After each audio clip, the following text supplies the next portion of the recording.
You've already drawn some of the brightest minds from academia and policy circles. Many of them I've stolen ideas from liberally, people ranging from Robert Gordon to Austin Goolsbee, John Gruber. I just heard about this. I get well briefed before I come out here. The fact that some advisor who never worked on our staff expressed an opinion that I completely disagree with in terms of the voters is no reflection on the actual process that was run. I take the Constitution very seriously. The biggest problems that we're facing right now have to do with George Bush trying to bring more and more power into the executive branch and not go through Congress at all. And that's what I intend to reverse when I'm President of the United States of America. Today, I'm beginning a new effort to fix as much of our immigration system as I can on my own, without Congress. And I'm convinced that if we're willing to summon those values today, and if we're willing to choose hope over fear, we gather because we have chosen hope over fear. If we do not move swiftly to sign the American Recovery and Reinvestment Act into law, an economy that is already in crisis will be faced with catastrophe. Millions more Americans will lose their jobs. Homes will be lost. Families will go without health care. Our crippling dependence on foreign oil will continue. That is the price of inaction. I'm in this race to tell the lobbyists in Washington that their days of setting the agenda are over. They have not funded my campaign. They will not work in my White House. Just this weekend, the New York Times published a list of names, a rather long list of names of people who are working on Obama's transition team or who have accepted jobs in his White House, who are either former lobbyists or who have close ties to lobbyists. If you like your doctor, you will be able to keep your doctor, period. If you like your health care plan, you will be able to keep your health care plan, period. If you are among the hundreds of millions of Americans who already have health insurance through your job, or Medicare, or Medicaid, or the VA, nothing in this plan will require you or your employer to change the coverage of the doctor you have. So it's obviously something, a promise that has not been able to be kept. Just today, the Denver Post reported 250,000 people in Colorado are seeing health insurance policies canceled. Some of those people like those policies, and they can't keep it. What happened? Well, first of all, I meant what I said, and we worked hard to try to make sure that we implemented it properly. But obviously, we didn't do a good enough job, and I regret that.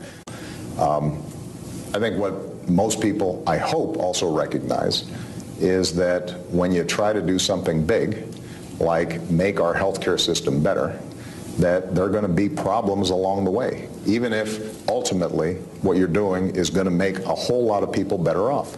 We have reports that the White House said today that the attacks in Libya were terrorist attacks. We're still doing an investigation, and there are going to be different circumstances in different countries. And so I don't want to speak to something until we have all the information.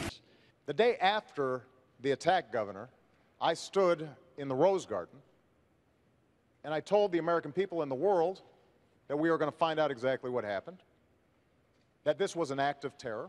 We have been very clear to the Assad regime, but also to other players on the ground, that a red line for us is we start seeing a whole bunch of chemical weapons moving around or being utilized. That would change my calculus. First of all, I didn't set a red line. The world set a red line. 4 years ago, I promised to end the war in Iraq. We did. 4 years ago, I promised to end the war in Iraq. I did. 4 years ago, I promised to end the war in Iraq, and I did. President, do you have any second thoughts about pulling all ground troops out of Iraq? You know what I just find interesting is the degree to which this issue keeps on coming up, as if this was my decision.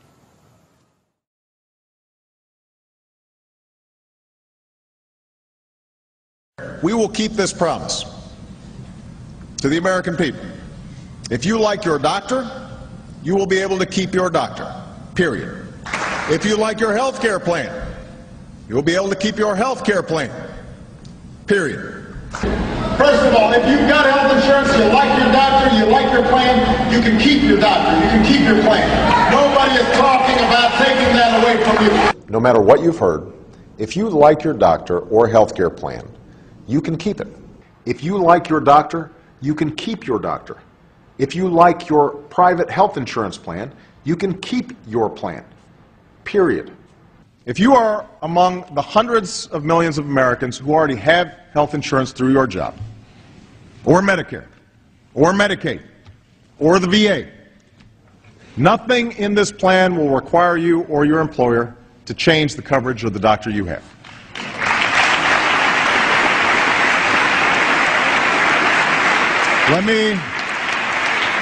Let me repeat this.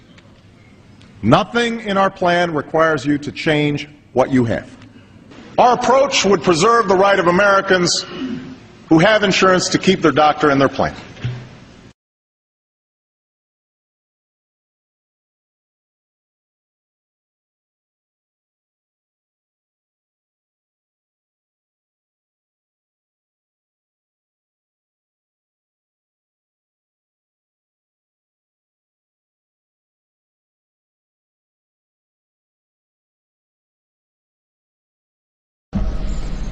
Assalamu alaikum.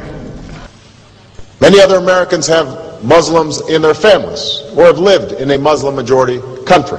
I know because I am one of them. But my father came from a Kenyan family that includes generations of Muslims.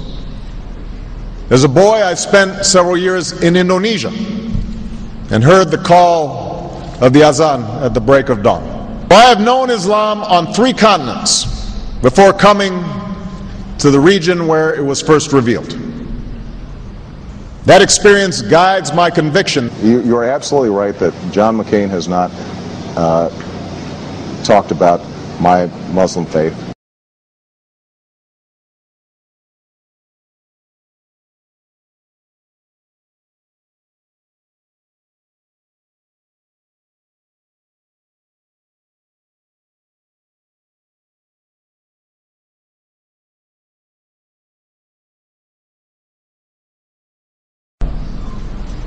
As the Holy Quran tells us, the Holy Quran teaches that, the Holy Quran tells us, and the Holy Quran also says,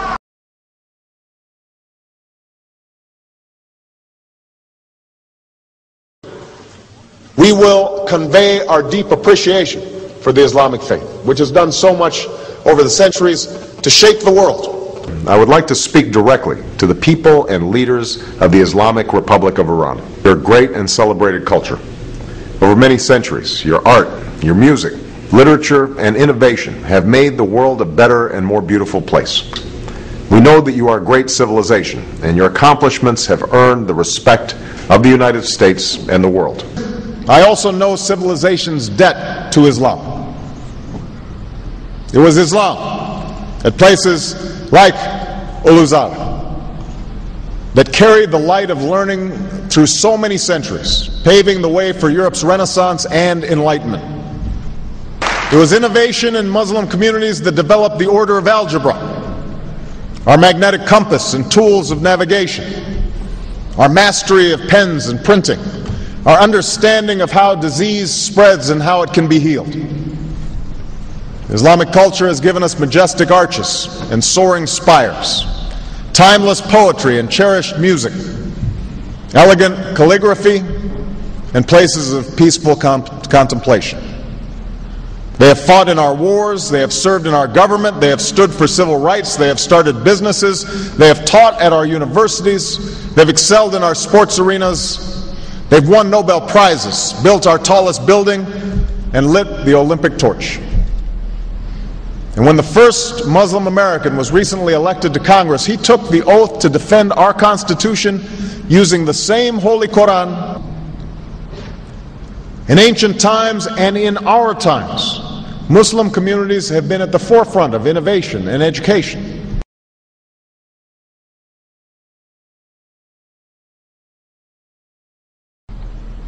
Islam is not part of the problem in combating violent extremism. It is an important part of promoting peace.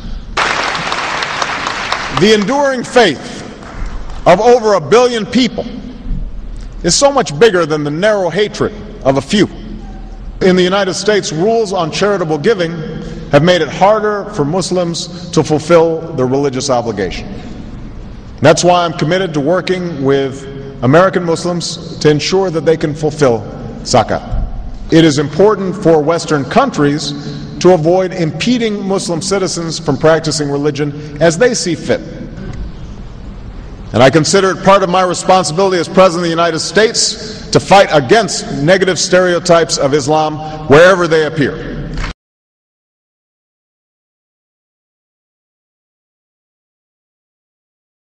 We are no longer a Christian nation. We do not consider ourselves a Christian nation. The United States has been enriched by Muslim Americans. Since our founding, American Muslims have enriched the United States. Islam has always been a part of America's story. There is a mosque in every state in our union and over 1,200 mosques within our borders. You know, one of the points I want to make is that if you actually took the number of Muslims Americans, we'd be one of the largest Muslim countries in the world. Let there be no doubt, Islam is a part of America.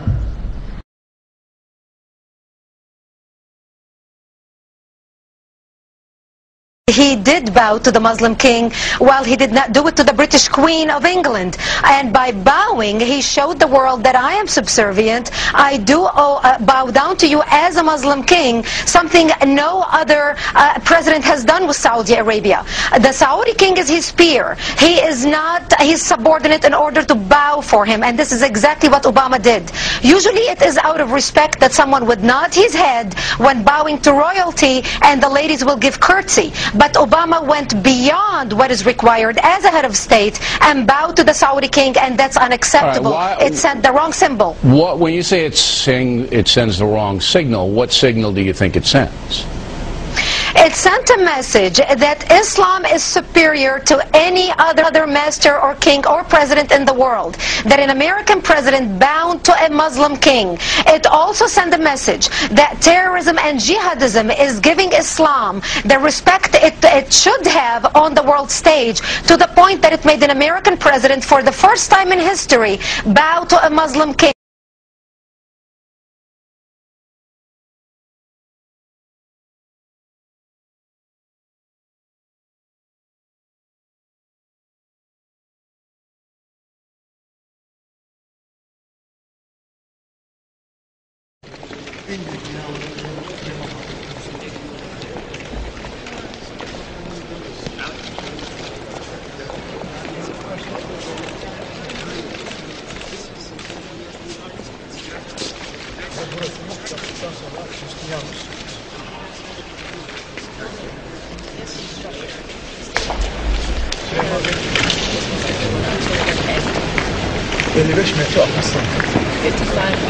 And this is a common thought shared by all the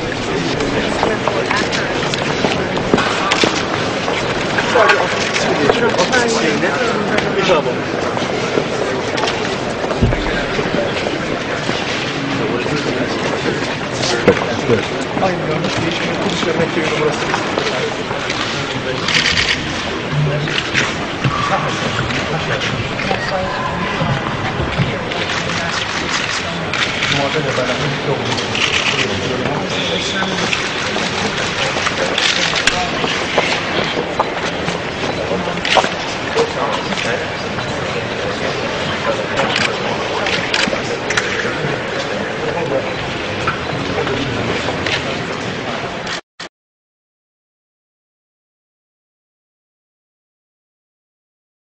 Presidential candidate Barack Obama is trying to change political fashion. He gave a speech in Iowa City today, and he wasn't wearing an American flag pin. Those pins have become synonymous with politicians since 9/11. Obama says he doesn't like how the pin has come to represent patriotism in America. I won't wear that pin on my chest. It's a little weird, Alan, that in the middle of the campaign, the guy takes off the American flag that most people wear because they're proud of their country. Let me speak as clearly and as plainly as I can. America is not and never will be at war with Islam.